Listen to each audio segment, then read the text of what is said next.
Yo, On the show with me right now from the 94 Feet Podcast. What's up with you, big dog? what's good, Brody? How you hold it down, man? Man, I'm good, man. I'm good. Yeah, I mean, I gotta hear a little something. We were talking during the break. Yeah. And, you know, we were coming back from commercial, and hey, you said came back from that homecoming. How about Yeah. Alcorn? Yeah, man. Alcorn State University, you know what I mean? Yes, sir. Yes, sir. It's all good. Hey, they strict on it, man. Hey, that's strict on it, but it's good. It's not just you, man. But yeah, man, got back from HBCU the weekend. Dope vibe, man. Like I said, anybody out there want to experience it, take a trip to HBCU homecoming. A lot of family, a lot of food, a lot of tailgating. Just good times, brother. So, you know what I'm saying? I enjoyed my people, man. See my friends and family too, man. So it was dope. Shout out to the Braves, man. Got a dub, got another W. So we topping our division right now in the SWAC, baby. Who'd y'all play? Arkansas Pine Bluff. Okay. Yep. I'm about to pull up. I'm about to got it done. Homecomings. Got it done. You got to like put me in a suitcase or something like that. Man. I'm about to go over to one of the homecomings, man. I ain't never been to a HBCU homecoming. Like, oh yeah, nothing like it, brother. One of them. Nothing like it, brother. Yes, sir. Yeah, I'm about to pull up. Well, you know, it feels like a homecoming here in Sacramento tonight, man, because the Kings are back. Oh man, we've been waiting all summer. That time. DeMar DeRozan in the house, all this other stuff, man. You hyped for the Kings to be back out here, man? Very, very anxious, really, though, just to see, like you guys heard y'all talking already, what it's going to look like, but also just the energy, man. Is it? I think it should be up because I mean, it takes it early on with that playoff push. Now I think after last year, they're like, whoa, and then that splash with DeMar, I believe they're ready to unleash. You know what I mean? Like I know it's preseason, they ain't gonna go full out, but I think they're ready to rock and roll, man. Definitely excited to see what DeMar brings to the table as far as mentorship and just his competitive nature, bro. Like he's one of the guys, two-way players I've always watched for years since USC. Yeah. And just his energy, but also his consistency, man. Like I love the way he plays ball. He does it the right way. And he gets after it, man. So I'm excited. Let me ask you. Let me stay right there with DeMar real quick. Yep. What concerns do you have? Because I know a guy like myself. Not that I don't have any concerns. Like you're always thinking about what could go wrong. But you know, I've been pretty optimistic about DeMar DeRozan's fit here in Sacramento. Mm-hmm. Whether that's in the locker room, in the offense, all this other stuff. I'll ask you, you know, first before I ask what makes you excited about the move.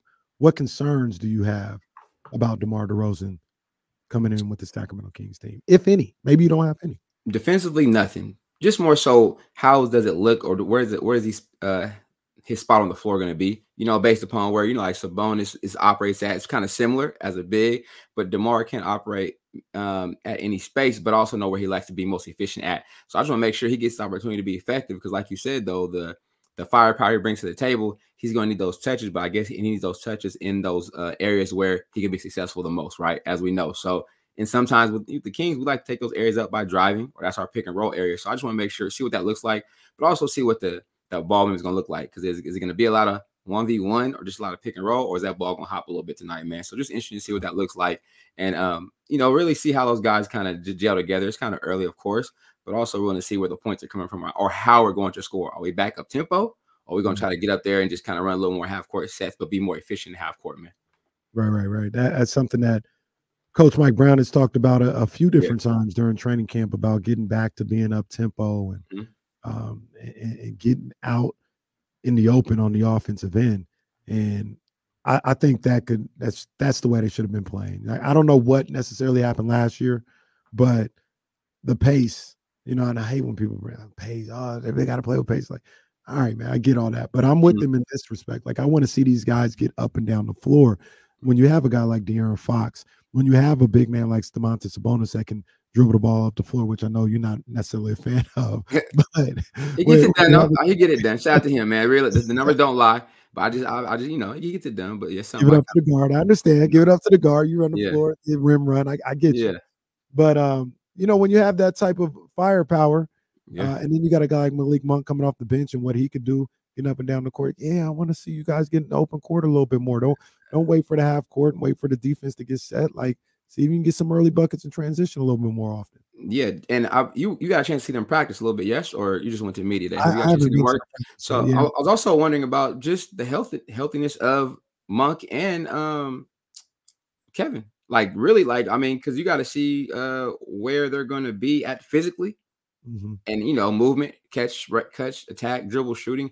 How is it going to take them a couple weeks to get really back going? You know, do we have that leeway in the West this year? I don't know. You know, do we have those, you know, because I mean, that's continuity we need, but we need those guys healthy because I believe, you know, as we know, right, all these games count, especially the ones we're supposed to win. We got to win those this year. You know, those games come back to haunt us again this year. It's not a good look. But if we win those this year, you know where we're supposed to be at. But they're going to come when they come. So I just want to see what those guys look like health-wise too, man. No, for sure. One of the things that we talk about all the time on this show and we're trying to figure out is a starting 2-guard spot. I think early on we were having a discussion over the summer, and I was saying Monk should be starting at the 2. I want to see him starting at the 2. And there's a part of me that, man, put him out there. Let's work. Let me see the Kentucky connection starting from the jump. I understand why you don't do that. And by the way, Mike Brown is talking. It feels like that's not even really an option to have Malik Monk starting. So I've kind of moved on from that. Okay. But I think you were the one that said early on you wanted to see Keon. It looks like Keon is going. Well, yeah, Keon's going to start at the 2 in this preseason while Kevin is still rehabbing and trying to get back. Do you think that should be a permanent move, like Keon, the starting 2 guard, regardless if Kevin is healthy or not? That, with the addition of DeRozan, I'm not sure, because that DeRozan brings size back to that starting lineup, right? So I think if you were having to go back to Kevin and he's shooting the ball at a whatever consistent pace or level expected of him, you still need that shooting, right? You always need that shooter. Even if he's not making those shots, they're going to have to respect him, which gives DeMar that reason to space. But also I heard you talking about, Keon, he can shoot it. He can knock it down. Well, I think this is a great time for him to prove it too and see if he deserves to be that mainstay as well, right? Because, of course, you need spacing. Fox downhill, DeRozan, and Keon likes to get down there too, but who's going to be that knockdown outside 3-ball guy outside of Keegan? If you have 2 guys on the floor that can shoot it, even better for everybody else. It just opens the floor up. I mean, watching those Knicks last night with Cat shooting threes, it's a lot more spacing on the floor. So I'm like, ooh, okay. So, it's good to see. But I think it's up to Keon to show what he's doing, but what he worked on, how consistent he knocked on those 3-pointers. If he stays with it, and defensively with him and DeRozan and Fox, I love that though. That's a 1, 2, 3. Like, hey, that's a 3.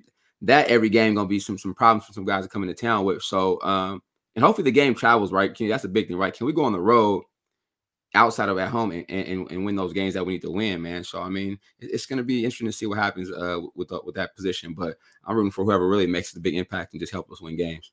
Yeah, and I know you'll appreciate this. I would give it to Keon because I think defensively he can add another dimension to this team. Like he can be a guy where people talk about the defense and the Kings still don't play defense and all this other stuff. I'm sorry. Maybe you're just not watching. Maybe I'm overvaluing the guys. I don't know. But I'm looking at if Keon is starting, you got De'Aaron Fox, who I think is a borderline, if not certified, defensive guard in this league. Solid. You know what I mean? He's the best defensive point guard on ball in this league, in my opinion.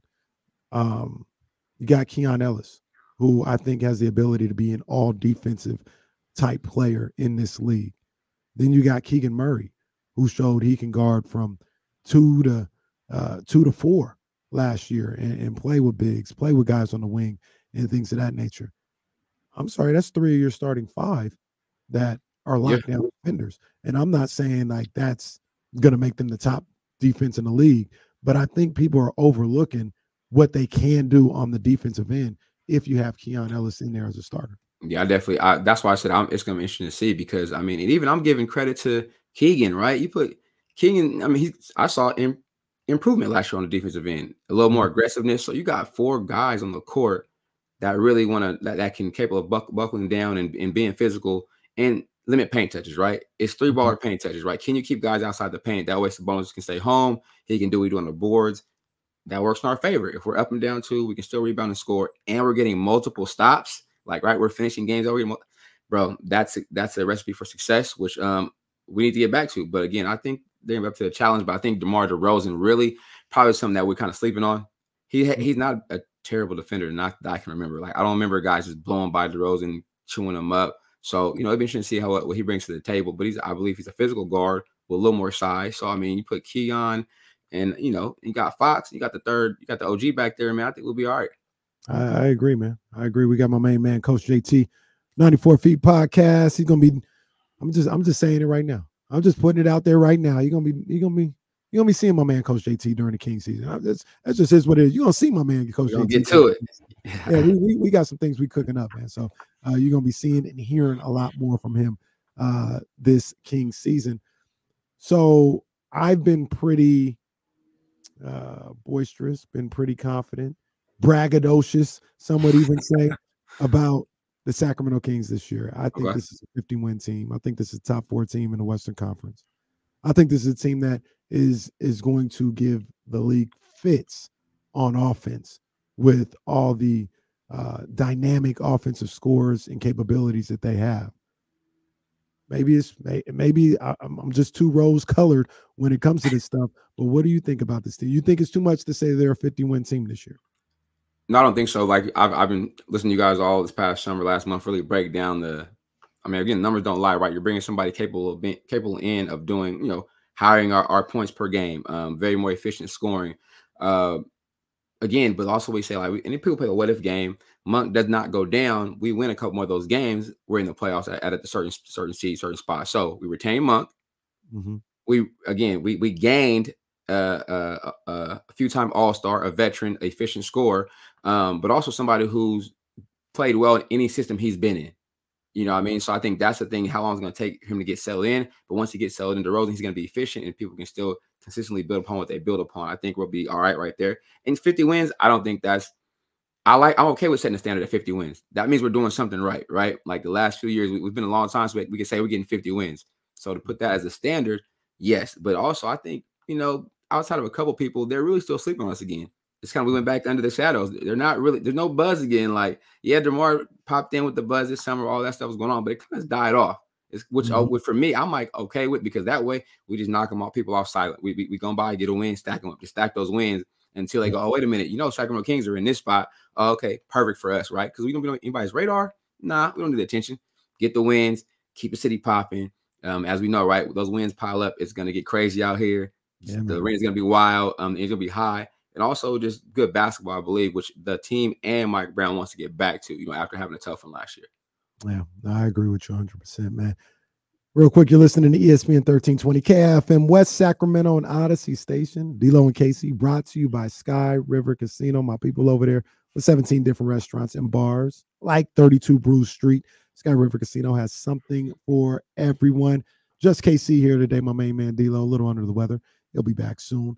And because of that, I like to do Casey and Friends. I got my main man, Coach JT from the 94 Feet podcast, joining me right now, talking a little Kings basketball. As the Kings are back tonight at the Golden One Center, taking on the Golden State Warriors. You can watch that game on ESPN. And one last thing about the Kings. DeMar DeRozan is here. He's going to do his thing. Is he going to average 24 points per game? No, I don't think so.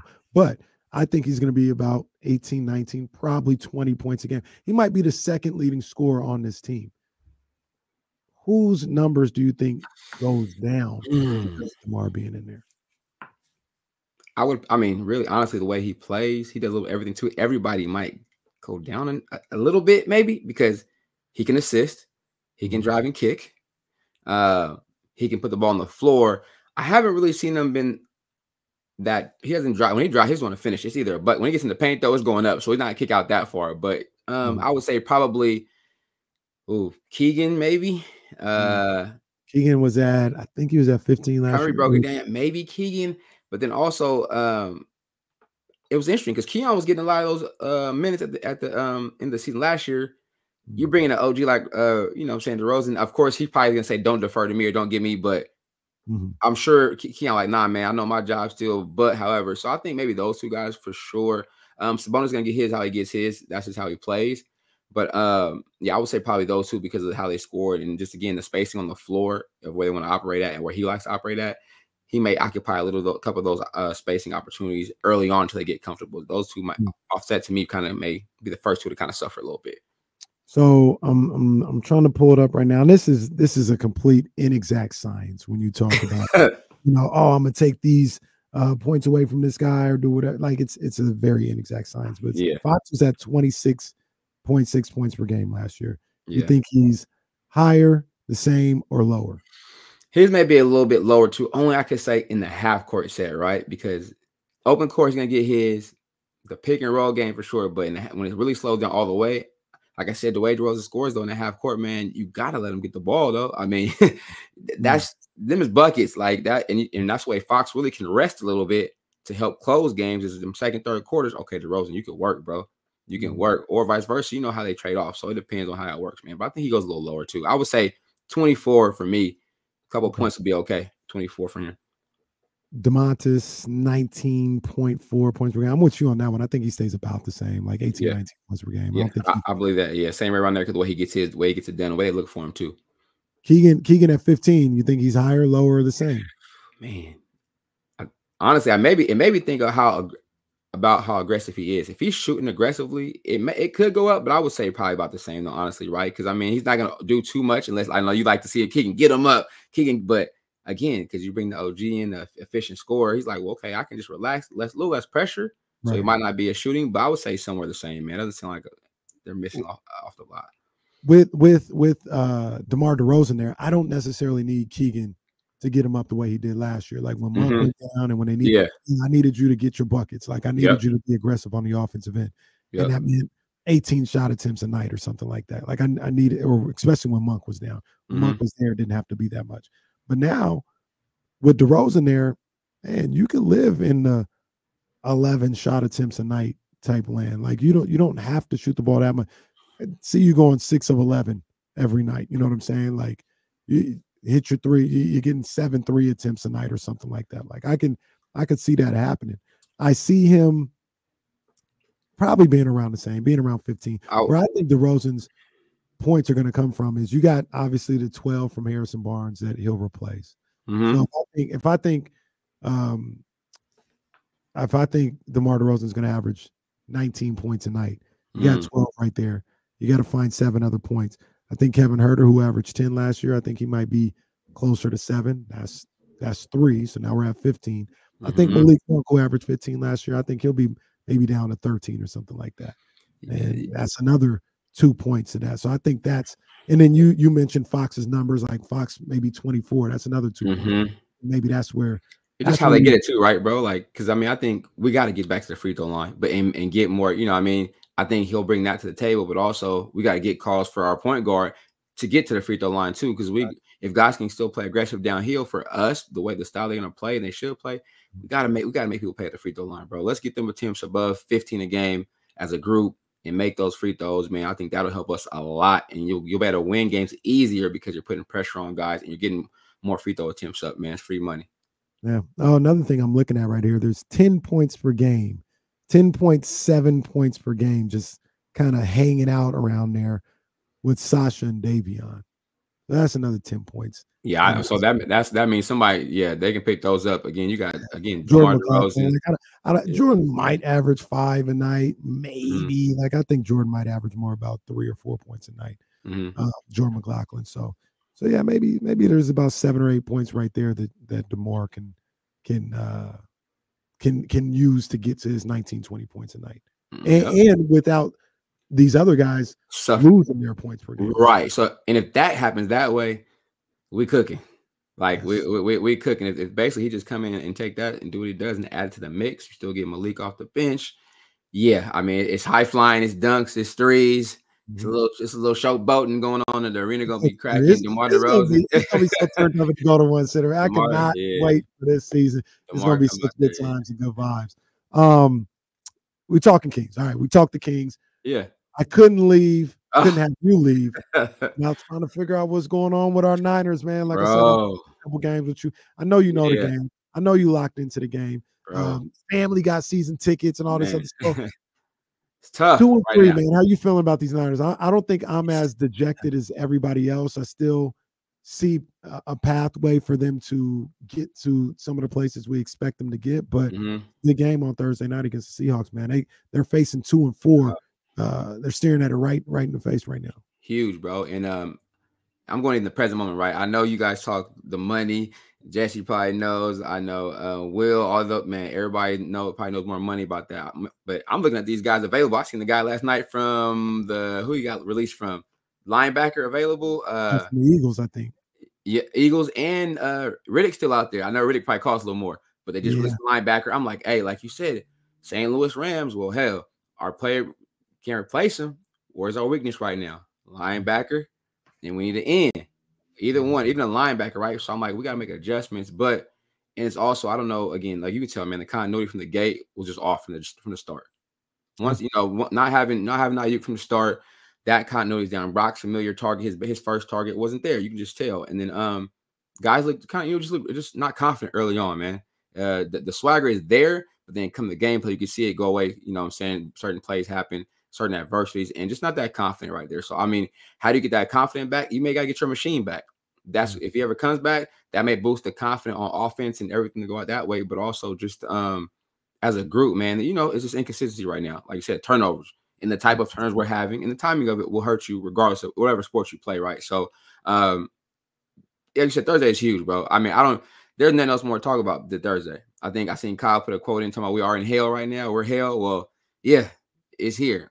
You want to get out, you have to get that win Thursday and just put a little bit of water on it. But it's going to take a great effort across the board from everybody, both sides of the ball, special teams, tackling, finishing tackles, and really punching the ball in the red zone. Right, we get there, we need to score those points because it's just I slide too many times right now. We get there and we're still selling for 3. I mean, that's been kicking us in the butt for a few years now, right? Get there selling for 3 instead of for 7, man. So yeah, man, it's had my blood pressure up and down a little bit all season, but I'm doing pretty good, trying to maintain. But I know you, but you was right there, Mom, too. So I know that had to be a tough one, boy. You was in the building, so I know that was tough. Man. That was tough, man. We were frying out there too. It was hot. That game is so frustrating because a lot of people have gone back and looked at, they've broken down the film, they've broken down Brock's throws and who's open. And like I said on Monday, this was a situation where, everybody played a hand in it. Everybody's at fault. Kyle's got to do a little bit better with the play calling. Brock's got to, have some better recognition and maybe not hold on to the ball as much. The defense has to be better. The wide receivers got to get a little bit more separation. But when I see like these breakdowns of these games, oh man, it's when a game is that close, it's so frustrating. 1 or 2 plays or whatever. I don't know if you remember it, but there was a play, I think, on the final drive for the Cardinals, and Murray, drop back, quick little drop back, was going to hit somebody on a slant. Fred Warner read the play. I saw it in real time, and then I went back and saw the highlight. He read it. He jumped in front of the pass. It was a pick 6. He was gone. And I forgot it was Campbell put his hand up and knocked the ball down. Made a good play on the defensive line, but it's little stuff like that. Like, all right, he just got his hand up and batted it down. If he doesn't do that, Warner's picking it off, and he's still running into the end zone with that. And it's little stuff like that the breaks just aren't going their way right now, and they got to be able to fight through that. And like you mentioned, not turn the ball over. Yeah, I just hoping that they can. And the thing is, really, with any sport, any coach, any players, how can you weather the storm? And winning does cure that, but it's tough when you lose the way they've lost these couple games too. Like how much more left do they have to give before they, I won't hate to say it, but he's like not checking out, but they kind of like, man, this is not just gonna work for us this year, man. So unless you have to, but you have to also, if possible, like I said, go make a small splash or something like that. If that guy is money wise available for the linebacker to help for Fred Warner, oh, hey y'all, let's go get him. That may, it could be something like that because you put him on Fred. Okay, turn me up again a little bit. Defense, can we get out the field? I said like the last play, they're on 3rd and 6, maybe 3rd and last week on Sunday. Get off the field. We're up.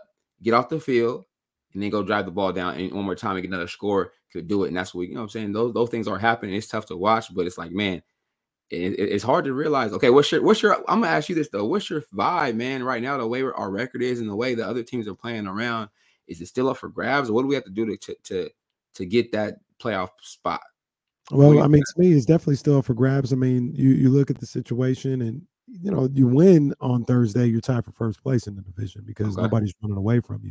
You lose, and you don't want to do that. You're 2-4, but you still, with about 70% of the season left to play, you still are right there in striking distance. It's not like you're in the NFC North where if you lost that game, like you're 4 games back and this team is cooked. Like it's not that.